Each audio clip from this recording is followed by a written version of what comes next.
Suasana panas di luar sana, tetapi di sini cukup dingin. Tetapi kayaknya banyak orang memilih di luar, ya kan? Sehingga banyak kursi-kursi yang kosong.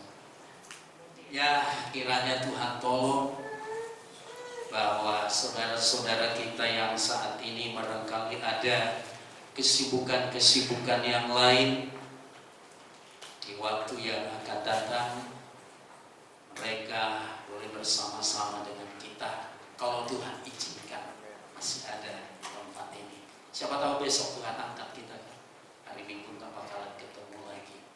Nah, Bapak Ibu Saudaraku yang dikasihi oleh Tuhan,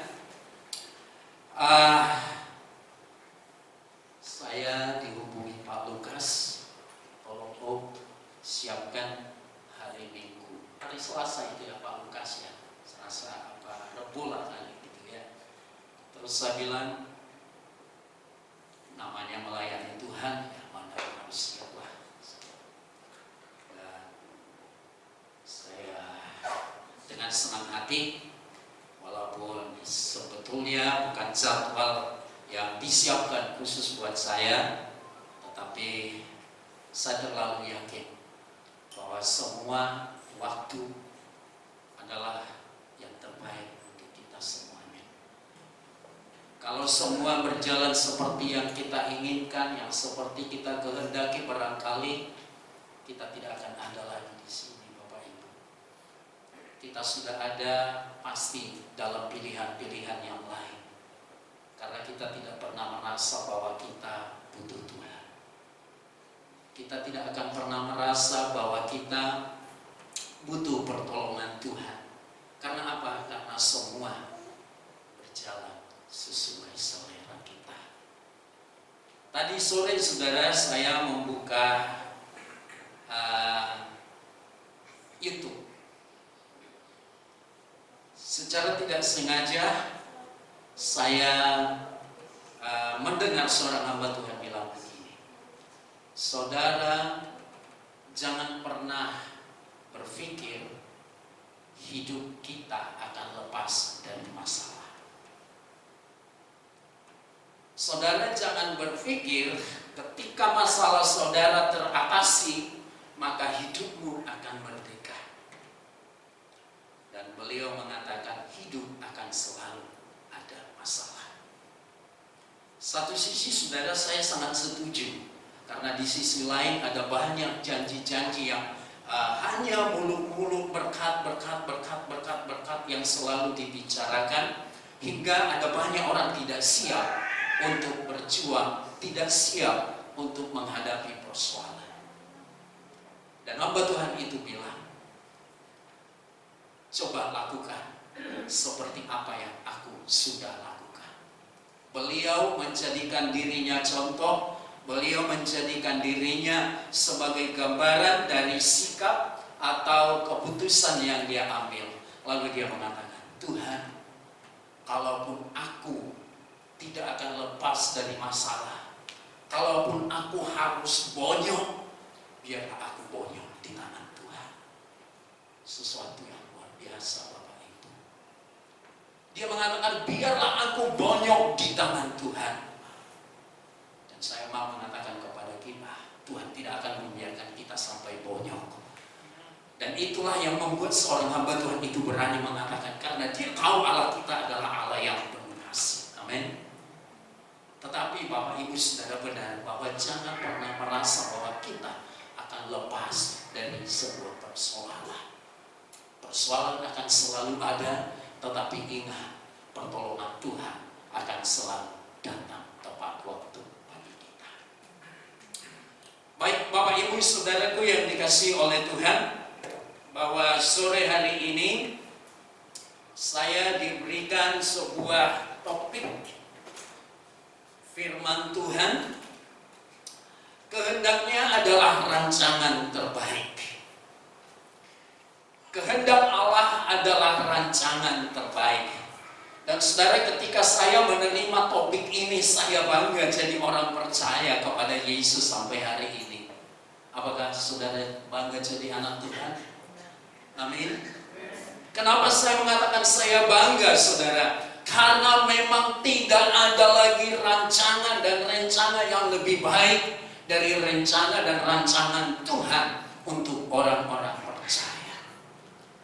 Pilihan kita ada di tempat ini adalah yang terbaik. Karena tidak ada lagi kehidupan yang lebih baik selain daripada bersama-sama dengan Tuhan. Dunia menjanjikan, saudara. Dunia menarik. Dunia memberikan harapan-harapan. Tetapi di sisi yang lain, dunia juga akan mengecewakan. Untuk itu Bapak Ibu Saudaraku yang dikasih oleh Tuhan, kita sepakat bahwa topik firman Tuhan saat ini adalah sesuatu yang sangat luar biasa bagi saya dan saudara apabila kita tidak salah memilih. Topik ini, saudaraku, saya membacanya diawali dari sudah ibadah atau sudah kebaktian 2-3 kali begitu, dan selalu berbicara tentang kehendak Allah. Kehendak Allah itu sejak dari awal sudah terbaik untuk kita. Amin. Rencana Allah, pekerjaan Allah itu sudah terbaik bagi kita. Sejak dari manusia diciptakan, sudah yang terbaik Allah lakukan bagi manusia. Allah menciptakan langit dan bumi dan segala isinya. Tetapi tidak ada satu dari ciptaan itu yang mengatakan bahwa serupa dan segambar dengan Tuhan. Tetapi ketika Dia menciptakan manusia, Dia mengatakan dalam firman-Nya, marilah kita menciptakan manusia serupa dan segambar dengan kita. Lalu jadilah, terciptalah manusia yang sangat-sangat luar biasa karena menjadi gambar Allah di dunia ini. Dan dahsyatnya lagi Tuhan menciptakan manusia, saudara. Dia tidak menginginkan kita manusia robot. Dia tidak menjadikan kita manusia yang tidak bisa memilih yang terbaik. Tetapi Tuhan menciptakan kita dan memberikan kita sebuah kebebasan. Diberikan kita hikmat, diberikan kita pengertian, diberikan kita hati yang bisa menimbang yang terbaik dalam kehidupan kita. Tuhan kasih kita kebebasan untuk menentukan mana yang akan kita pilih dalam kehidupan kita. Tetapi saudaraku yang dikasihi oleh Tuhan, ketika manusia menyalahgunakan kebebasan yang Tuhan berikan, saya tidak kebayang manusia itu akan hancur sehancur-hancurnya. Dan terlihat Bapak Ibu Saudara dari manusia pertama sudah salah melakukan atau sudah salah memanfaatkan kebebasan yang Allah berikan. Manusia lebih memilih hidup dalam daging. Manusia lebih memilih hidup dalam keinginan-keinginan duniawi, saudara. Sehingga apa yang dilakukan oleh manusia pertama? Mereka melanggar firman Tuhan. Padahal sesungguhnya Allah memberikan kebebasan bagi kita, saudaraku yang dikasih oleh Tuhan, bukan untuk melakukan hal-hal yang seperti itu atau hal-hal yang negatif, tetapi supaya kita bisa memilih yang terbaik bagi Allah, yang berkenan kepada Allah, dan yang sempurna bagi Allah. Itu Bapak Ibu Saudaraku yang dikasih oleh Tuhan. Jadi kebebasan yang saya miliki, kebebasan yang Bapak Ibu miliki adalah kebebasan untuk memilih yang baik bagi Allah dan yang sempurna bagi Allah. Bapak Ibu sekalian yang dikasihi oleh Tuhan, saya kebebasan itu tidak dimanfaatkan dengan baik oleh manusia.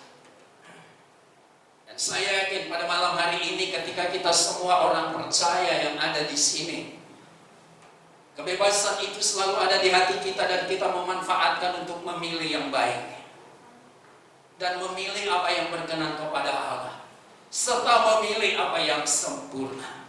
Dan saya yakin saudaraku yang dikasihi oleh Tuhan, kualitas kehidupan kita sudah pasti akan jauh lebih baik daripada kehidupan orang yang tidak mengenal Tuhan. Amin.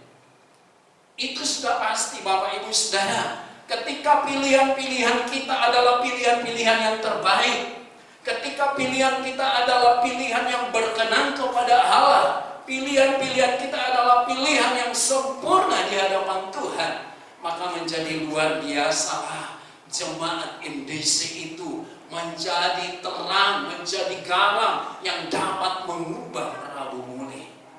Itu sudah pasti Bapak Ibu Saudara. Karena rumah tanggamu pasti akan lebih baik. Amin.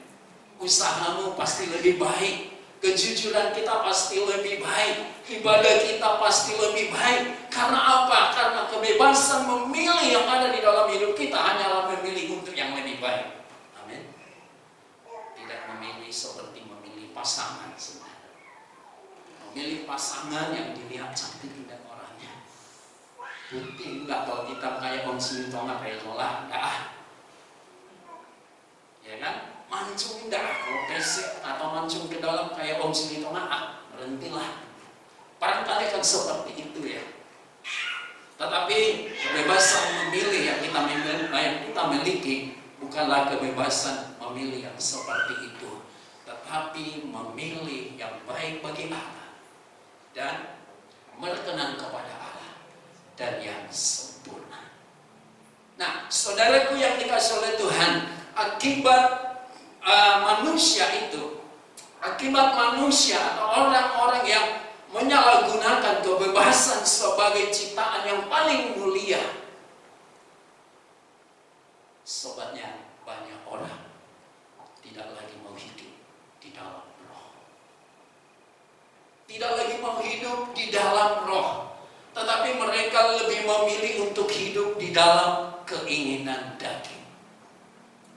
Alkitab sudah mengajarkan kepada kita, Alkitab sudah memberitahukan kepada kita Bapak Ibu Saudara, bahwa keinginan daging bertentangan dengan keinginan roh. Ketika keinginan daging kita sudah paham, ketika keinginan roh kita sudah paham dan bertentangan, maka sudah pasti kita bisa juga mengerti, kita pasti juga kita tahu tujuannya atau ujungnya kemana Bapak Ibu Saudara. Namun sebelumnya kita akan melihat saudaraku, rancangan Tuhan itu, kehendak Allah itu menjadi yang terbaik bagi kita sejak kapan? Saya mengatakan di awal, sudah sejak dari penciptaan Allah sudah melakukan, mengerjakan rancangan terbaik bagi kita. Dan ketika manusia lebih memilih menyalahgunakan kebebasan yang Tuhan berikan, Allah juga tidak berhenti sampai di sana, saudara. Tuhan selalu melakukan yang terbaik bagi manusia. Lalu apa yang Tuhan lakukan bagi kita? Bantu saya, tolong kita buka di dalam 1 Petrus 1 Petrus 1 ayat ke-19. Dikatakan firman Tuhan, atau mulai ayat 18, tolong. Di situ akan diberitahu kepada kita bahwa kamu, saya, dan kita semua telah ditebus dari cara hidupmu yang sia-sia, yang kamu warisi dari nenek moyangmu itu, bukan dengan barang yang fana, bukan pula dengan perak atau emas, terus melainkan dengan darah yang mahal, yaitu darah Kristus yang sama seperti darah anak domba yang tak bernoda dan tak bercacat.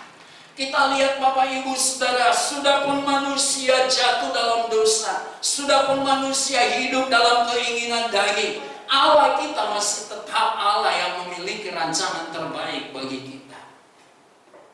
Dia tebus kita dengan harga yang lunas, bukan cicil, bukan kredit. Beda seperti kita, saudaraku, zaman ini.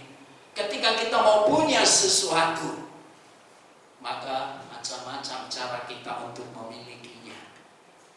Ada yang dicicil atau dikredit, ada yang cash, atau ada yang pakai pihak ketiga, leasing dan lain sebagainya. Tetapi Tuhan menebus saya, Tuhan menebus saudara, Tuhan menebus kita Bapak Ibu Saudara dengan cara yang terbaik dari semua apa yang pernah dilakukan oleh manusia, yaitu mengorbankan anaknya yang tunggal. Dia menebus kita dengan darah yang mahal, bukan dengan emas dan perak, tetapi dengan darah anak domba Allah. Saudaraku yang dikasihi oleh Tuhan, tidak ada satu yang melakukan itu bagi kita. Tidak ada satu keyakinan yang dapat mengerjakan yang terbaik bagi manusia selain daripada yang dilakukan oleh Allah sendiri.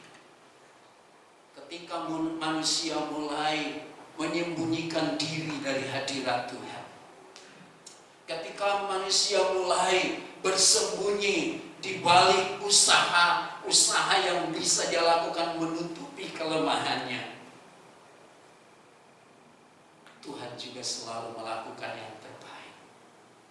Tuhan tidak mempermalukan saya dan saudara, tetapi Dia memanggil nama manusia itu, Adam, Adam, di manakah engkau? Tuhan selalu melakukan yang terbaik, mengerjakan yang terbaik untuk membawa kita ada di dalam rencana Allah dan di dalam tujuan Allah dalam hidup kita.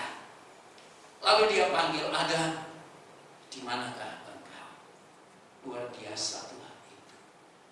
Dia tidak dendam dengan kesalahan-kesalahan kita. Dia tidak dendam dengan perbuatan-perbuatan kita. Tetapi Tuhan itu dengan lembut mencari Adam yang berdosa, yang telah menyalahgunakan kebebasan yang Tuhan berikan. Lalu apa jawab Adam? Tuhan disogdoau, katanya kalau bahasa Korea. Bahasa Korea yang di sana bukan bahasa Korea yang di Korea beneran. Allah memanggil dia, Adam, di manakah engkau? Dan Adam menjawab, Tuhan, aku di sini. Lalu Tuhan bilang, ngapain kau di situ? Tuhan, aku telah berdosa di hadapan-Mu. Apa yang kau lakukan, Adam? Bukankah aku telah mengatakan kepadamu semua yang ada di taman ini boleh kamu makan, tetapi jangan ya di pertengahan taman itu, pengetahuan yang jahat dan yang buruk itu. Lalu Adam mengatakan, bukan aku Tuhan, bukan aku yang baiknya Tuhan, tapi Tino yang ada di sebelahku itu nah Tuhan, katanya. Wanita yang Allah taruh di sisiku, di sebelahku, itulah yang memberikan kepadaku, laju ku makan, kata dia. Saudaraku, memang dosa tidak pernah mau ada korban sendiri. Dosa selalu melibatkan korban-korban lain. Ya, Adam mengatakan, aku telah berdosa Tuhan. Dan mereka bersembunyi. Mereka menutupi tubuh mereka dengan apa? Dengan dedaunan. Dengan daun pohon-pohon yang ada di taman itu. Karena apa? Karena mereka malu. Nah, saudaraku, kehidupan ini telah diwarisi. Kedosa ini telah diwarisi. Kejahatan-kejahatan terhadap pemberontakan terhadap Tuhan telah diwarisi oleh manusia. Tetapi saya tetap bangga punya Allah karena Dia tetap baik. Dan Dia tetap selalu melakukan rancangan terbaik bagi kehidupan saya. Kita jangan munafik di hadapan Tuhan, Bapak Ibu. Seringkali kita jatuh bangun dan terseok-seok untuk terus berjalan bersama dengan Tuhan.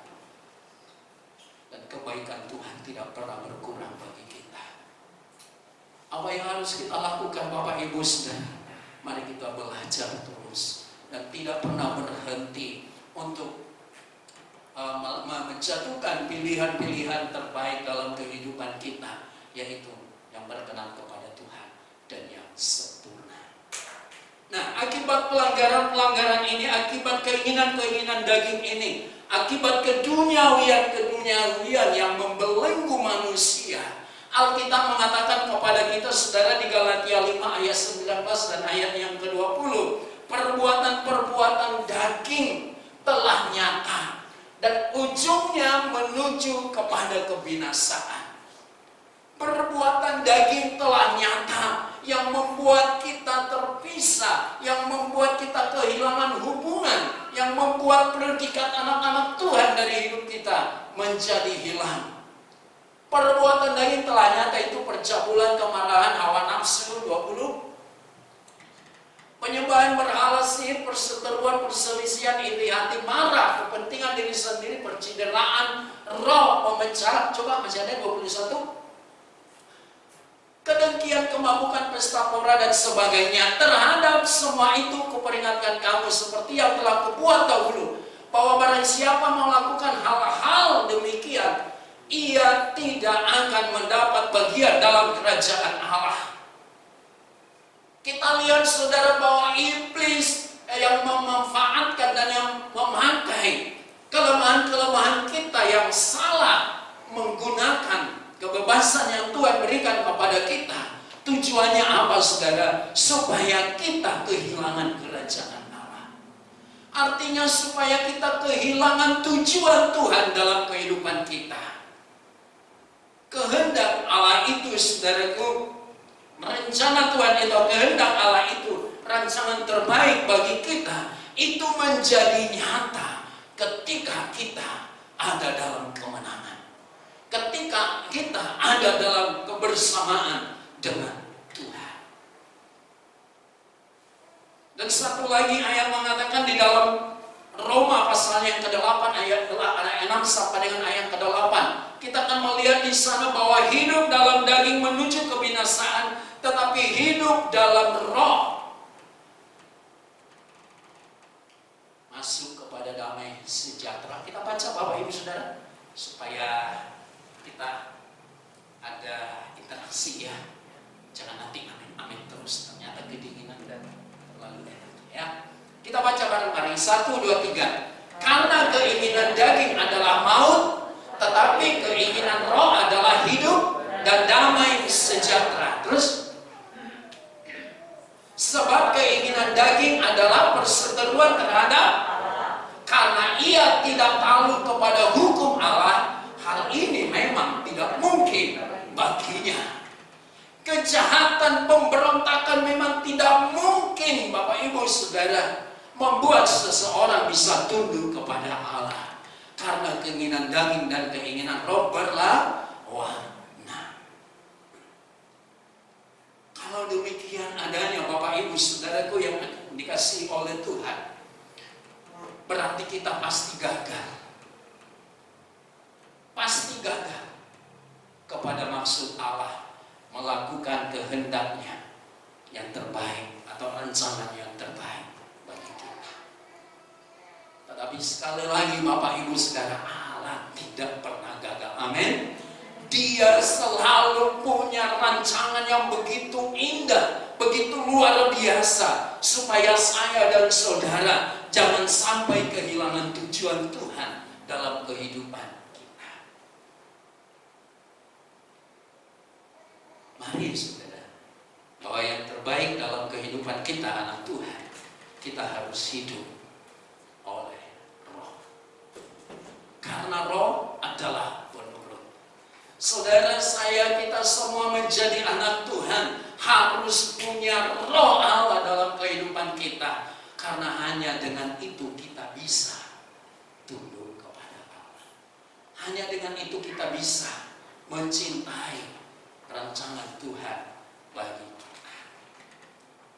Sehingga apa saudaraku yang dikasihi oleh Tuhan, Ia mengaruniakan anaknya yang tunggal. Ini ayat favorit kita semua jadi anak Tuhan. Bagaimana Allah melakukan kehendaknya dalam rencana yang terbaiknya bagi kita di tengah-tengah kehidupan kita yang menuju kebinasaan yang tanpa Kristus itu, saudara. Dia mengatakan, karena begitu besar kasih Allah akan dunia ini, sehingga setiap orang yang percaya tidak binasa, melainkan beroleh hidup yang kekal. Ingat Bapak Ibu Saudara, tadi kita sudah membaca bahwa tujuan Allah melakukan kehendak dan rancangan terbaik itu supaya saya dan saudara masuk dalam kerajaan Allah. Bagaimana Allah melakukan itu? Tidak ada cara lain dengan mengorbankan anaknya yang tunggal bagi kita. Itulah caranya Allah membenarkan kita di hadapannya. Nah, saudaraku yang dikasihi oleh Tuhan, mari kita cari tahu menurut Yesus apakah sebetulnya kehendak Allah bagi kita. Kalau tadi kita sudah melihat, saudara, itu adalah proses perbuatan atau hal yang dikerjakan oleh Allah bagi kita untuk tujuannya, untuk rencananya. Mari kita lihat, saudaraku, di dalam Yohanes 6 ayat 38 sampai 40, kita akan lihat apa yang dikatakan oleh Yesus. Kalau bantu saya, Yohanes 6 ayat 38 sampai 40. Kita baca bareng-bareng lagi Bapak Ibu Saudara. 1, 2, 3. Sebab aku telah turun dari bukan untuk melakukan, tetapi untuk melakukan kehendak Dia yang mengutus aku. Terus, dan inilah kehendak Dia yang telah mengutus aku, yaitu supaya dari semua yang telah diberikannya kepadaku jangan ada yang hilang, haleluya, tetapi supaya kubangkitkan pada akhir zaman. Tolong satu ayat lagi, kita habiskan ayat itu. Sebab inilah kehendak Bapakku, yaitu supaya setiap orang yang melihat Anak dan yang percaya kepadanya beroleh hidup yang kekal, dan supaya aku membangkitkannya pada akhir zaman. Nah, saudaraku yang dikasihi oleh Tuhan, pada waktu itu Yesus ada di rumah ibadat seperti kita malam ini. Dia menegaskan, dia meneguhkan mengapa kehendak Allah adalah rencana terbaik, adalah karena ini. Tiga hal yang disampaikan oleh Yesus kepada orang-orang Yahudi pada waktu itu. Ini loh, aku sudah datang dari surga, dan aku membawa keinginan Bapa dan bukan keinginanku. Yang pertama, Bapak Ibu Saudaraku yang dikasihi oleh Tuhan, apa yang kita baca tadi? Yang pertama, supaya semua yang diberikan Bapa tidak ada yang terhilang, tetapi semua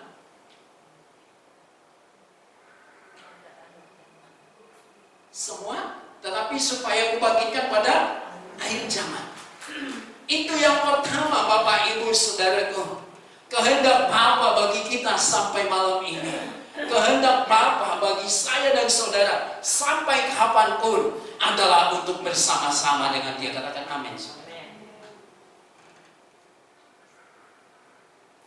Apa yang dilakukan oleh Bapa, apa yang dikerjakan oleh Bapa melalui Yesus Kristus, yang merelakan Yesus Kristus menjadi korban, tujuannya satu, saudara. Yang pertama, supaya saya dan saudara tidak ada yang terhilang lagi. Betapa seriusnya Tuhan dengan keselamatan kita. Betapa seriusnya Tuhan dengan keselamatan saya dan saudara. Sehingga sampai Dia mengatakan, apa yang sudah diberikan Bapa kepadaku, jangan sampai ada yang terhilang. Tetapi supaya semua aku bangkitkan pada akhir zaman. Dan saudara, yang dibangkitkan itu adalah saya dan saudara yang telah ditebus dari pengorbanan Yesus Kristus Tuhan kita. Kita kembali ke Yohanes 3 ayat 16 itu, saudara. Memang dahsyat, luar biasa. Itu sebabnya banyak saudara-saudara sepupu kita berbalik kepada Kristus dan menerima Yesus menjadi Tuhannya. Karena apa, saudara? Ya karena ini. Karena ini, saudara. Betapa Allah mengasihi mereka, betapa Allah mengasihi semua orang yang berdosa. Dan Tuhan tidak menginginkan satu orang pun yang terhilang, tetapi supaya semua diselamatkan. Dan saudaraku, kalau sampai rancangan yang begitu indah dari Tuhan masih harus hilang dari kehidupan kita, artinya Tuhan bukan salahnya Tuhan, ya, bukan salahnya orang lain, tetapi salah kita, saudara. Tetapi salah kita, karena kita salah menggunakan pilihan kita. Yang pertama, supaya semua orang yang diberikan Bapa tidak ada yang hilang, tetapi supaya semua kubangkitkan.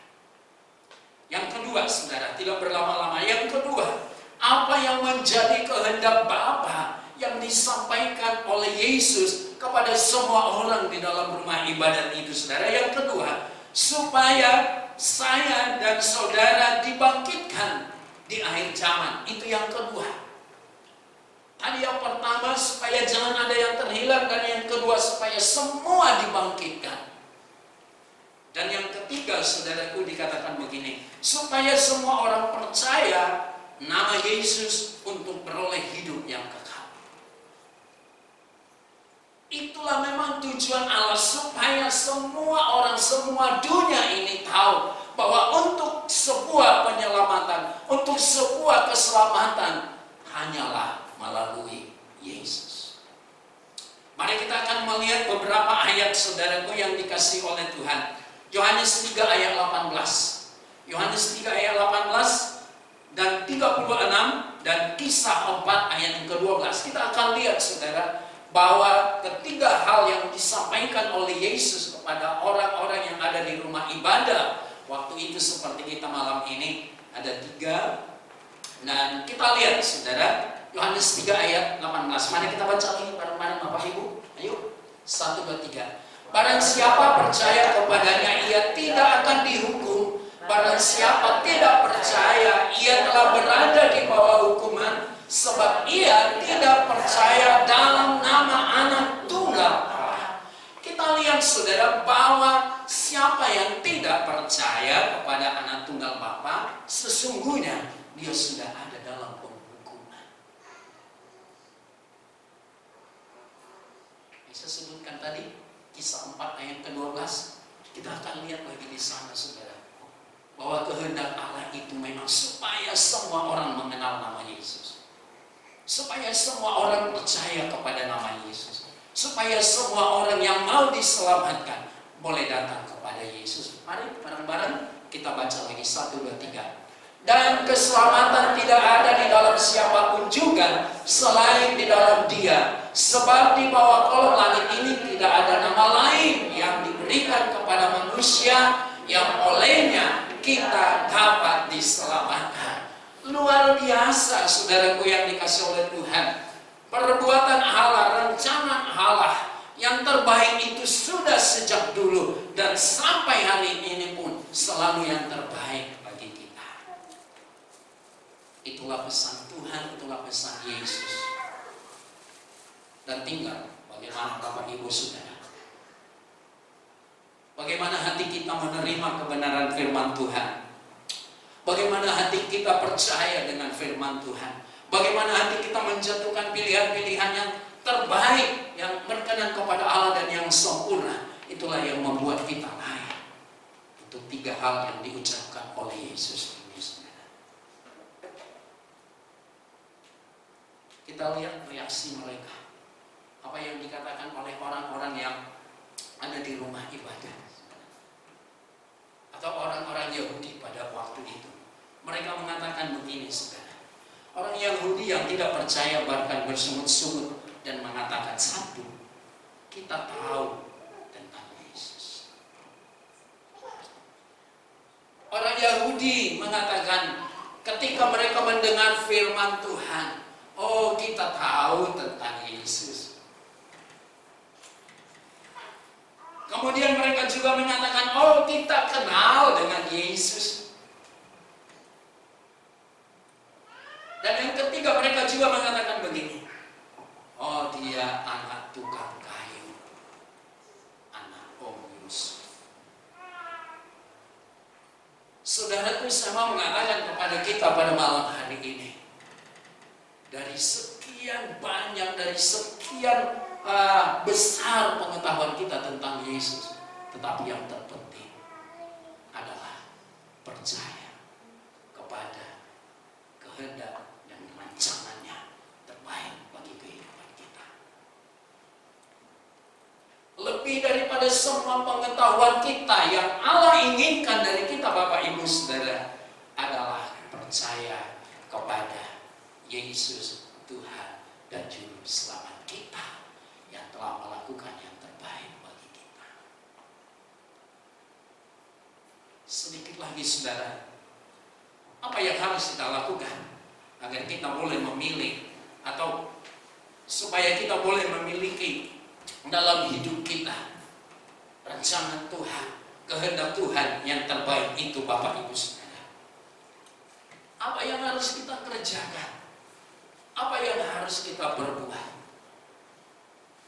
sehingga kita bisa memiliki rancangan Tuhan yang indah, kehendak Tuhan yang terbaik itu dalam kehidupan kita, dan kita boleh sampai kepada tujuan Allah, yaitu menjadikan kita hidup bersama-sama dengan Dia. Mari kita buka bersama-sama Roma 12 ayatnya yang kedua. Roma 12 ayatnya yang kedua.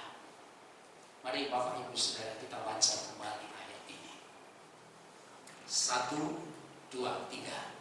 Janganlah kamu menjadi serupa dengan dunia ini, tetapi berubahlah oleh pembaharuan budimu, sehingga kamu dapat membedakan manakah kehendak Allah, apa yang baik, yang berkenan kepada Allah, dan yang sempurna. Saudaraku, pesan Tuhan, berubahlah oleh pembaharuan budimu, supaya kamu dapat membedakan manakah kehendak Allah adalah yang terbaik, yang berkenan, dan yang sempurna. Sekali lagi Bapak Ibu Saudara, bahwa Allah memberikan hak kebebasan bagi kita. Bebas memilih itu bukan memilih untuk hidup duniawi, amin, tetapi Dia memberikan hak bagi kita memilih apa yang baik, amin, memilih apa yang berkenan kepada Allah, dan memilih apa yang sempurna. Tuhan tolong kita Bapak Ibu Saudara. Kalau kita melihat seperti ini, seolah-olah simpel sekali kalau mau ikut Tuhan, ya, simpel sekali kalau kita mau sampai kepada tujuan Allah. Tetapi ingat Bapak Ibu Saudara, kita harus menggunakan hak bebas, hak memilih yang diberikan oleh Tuhan kepada kita adalah untuk memilih yang selalu yang terbaik bagi Allah, yang selalu yang berkenan kepada Allah, dan yang selalu yang sempurna bagi Allah. Maka saya terlalu yakin apa yang dikatakan oleh Yesus, aku pergi ke sana. Untuk apa Bapak Ibu Saudara? Untuk menyediakan tempat bagimu, dan aku akan datang kembali untuk membawa engkau ke sana. Supaya apa Bapak Ibu? Supaya kehendak Allah, rancangan terbaiknya jadi bagi kita, yaitu apa yang dikatakan Yesus, supaya aku bersama-sama dengan engkau, supaya di mana aku berada, kamu pun berada. Bapak Ibu, hanya Yesus yang mengatakan itu, tidak ada roh-roh yang lain. Hanya Yesus Bapak Ibu Saudara, hanya Yesus yang mau tinggal bersama-sama dengan kita sebagai umatnya. Tidak ada pemimpin agama lain yang mau, saudara. Tetapi Yesus mengatakan, aku pergi ke sana dan aku akan datang kembali membawa kamu masuk dalam kerajaan Allah, supaya di mana aku berada, kamu pun berada. Luar biasa Bapak Ibu Saudara. Dibuka ayat itu, walaupun saya tidak minta, luar biasa operator Tuhan. Mereka sungguh-sungguh melayani Tuhan, saudara. Mereka menempatkan diri sebagai pelengkap pelayan Tuhan. Mari kita baca ayat ini, ayat terakhir bagi kita malam ini. 1, 2, 3. Dan apabila aku telah pergi ke situ dan telah menyediakan tempat bagimu, aku akan datang kembali dan membawa kamu ke tempatku, supaya di tempat di mana aku berada, kamu berada. Puji Tuhan. Tuhan menolong kita Bapak Ibu Saudara. Saya mengatakan tadi, apa yang harus kita lakukan adalah berubah oleh pembaharuan iman kita. Gunakan kebebasan memilih yang diberikan Tuhan bagi kita untuk memilih yang baik bagi Allah. Memilih apa yang berkenan kepada Allah dan memilih yang sempurna di hadapan Allah. Tuhan memberkati kita. Roma 12 ayatnya yang kedua menjadi sebuah kesimpulan bagi kita malam hari ini yang saya harap menjadi bagian yang harus kita lakukan dalam hidup kita sebagai anak-anak Tuhan. Bahwa dari sehari ke sehari kita akan berubah lebih berkenan kepada Tuhan sampai kehendak dan rancangannya yang begitu indah tergenapi dalam hidup kita. Tuhan memberkati kita Bapak Ibu Saudara. Saya mau mengajak kita bangkit bersama.